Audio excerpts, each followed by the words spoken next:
So great to be with you again today, and as we're talking about this theme of reaching 27,000 people for Jesus by the end of next year, one of the questions comes to mind is, what's our Father's heart? What's our Savior's heart for us in the midst of this?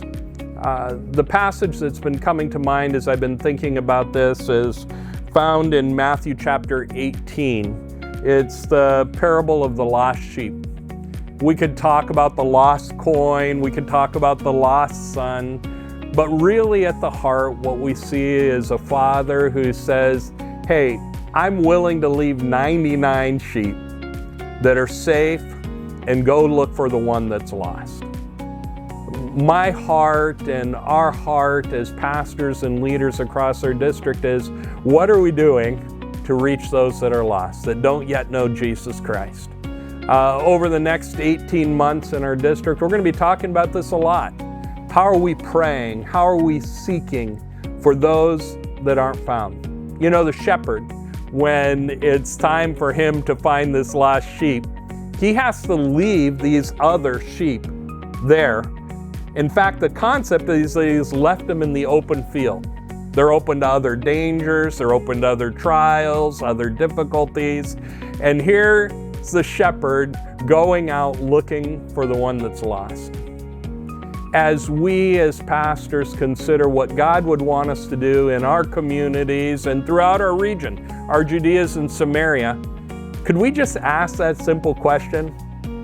What's Jesus' heart for those that don't yet know him? How much longing does he have for those that haven't yet come into a relationship with him?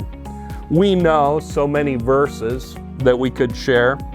We know in 2 Peter that he says that he's not wanting anyone to perish, but everyone to come into a relationship with him.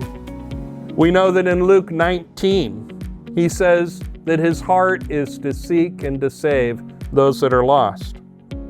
We know that in John 3:16, that verse we've all memorized since we were really young, that he so loved the whole world.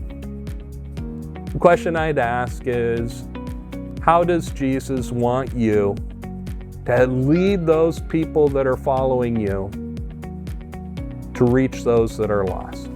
And how does he want you personally to lead in such a way to say, wow, what would it look like for me personally to seek and save those that are lost? I want to invite you on the journey. Let's together go down this path and saying, Lord, how could we see more people come to know you than we've ever seen come to know you in our entire lives? Let's do the journey together.